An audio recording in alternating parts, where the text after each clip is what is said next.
Oke, setiap kita perlu sangat-sangat menjadi saluran berkat.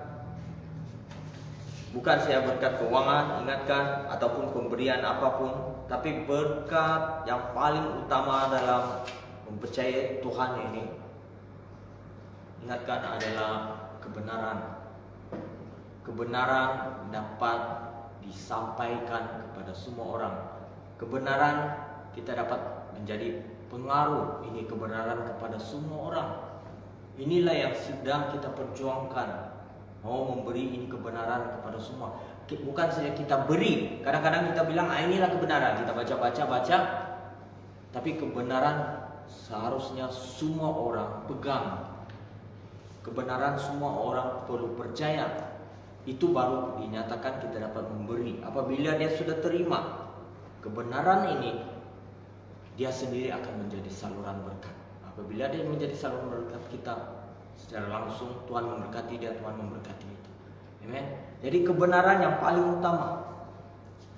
Oke, bukan harta di dunia ini. Memang kita perlu, tapi bukan fokus kita kepada harta dunia ini, tapi kebenaran ini. Amen. Apa pesan Tuhan kepada setiap kita? Tuhan katakan, pergilah, jadikanlah semua bangsa muridku, dan baptislah mereka di dalam nama Bapa dan Anak dan Roh Kudus, dan ajarlah mereka melakukan segala sesuatu yang telah kuperintahkan kepadamu, dan ketahuilah aku menyertai kamu senantiasa sampai kepada akhir zaman. Amen. Kita sudah dengar, kita perlu lakukan. Inilah berkat yang perlu kita lakukan. Jadi untuk kita bertumbuh, untuk kita menjadi lebih kukuh atau tidak goyah, kita perlu, amen, perlu kita sampaikan. Ini ajarkan. Jangan kita terlalu formal. Maksudnya mesti ada cikgu dan muridnya. Bukan. Ini firman Tuhan, kalau kita tidak kongsikan, kalau tidak ajarkan, amen, mungkin orang ingat, oh ini orang Kristen, baca Alkitab saja, baca Alkitab. Dulu saya pernah dengar penghinaan, oh itu orang jiran tuh dia baca Alkitab saja, dia baca Alkitab saja. Amen, sehingga dipandang remeh firman-Nya Tuhan ini yang luar biasa.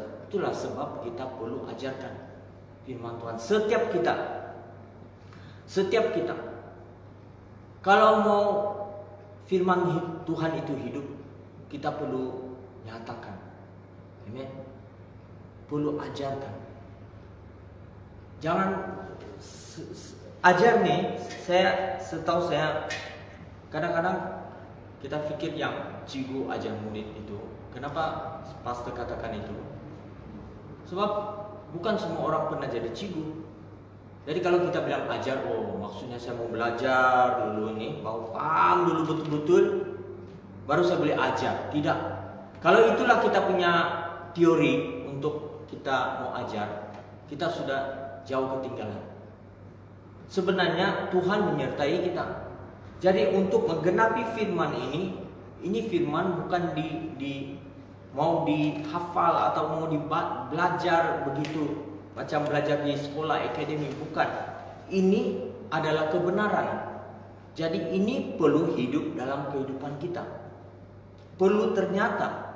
Jadi cara kita ajar adalah meyakinkan siapapun yang ada kehausan, siapapun yang ada kelaparan tentang pengharapan ini. Amen, tentang kehidupan yang kekal, tentang Tuhan ini. Jadi kita perlu kongsikan. Oke, perkataan kita kongsikan. Jadi bila kita kongsikan, untuk mereka terima, untuk mereka masuk gereja, salah. Untuk mereka hidup dalam kebenaran. Jadi kita perlu nyatakan, ajarkan, kongsikan, perlu bergaul. Sebab itu firman Tuhan katakan Taurat Tuhan, firman Tuhan ada dalam hatinya, ada dalam hati kita.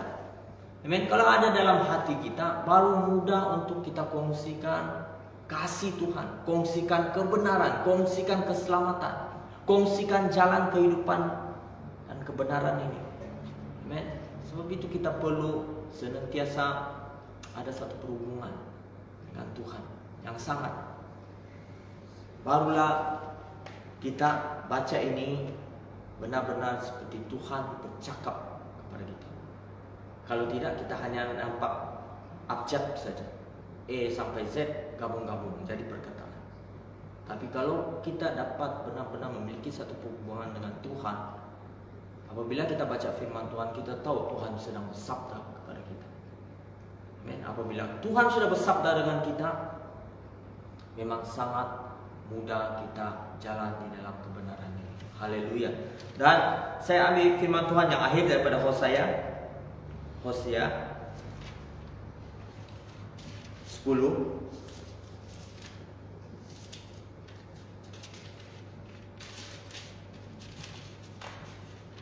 ayat yang ke-12.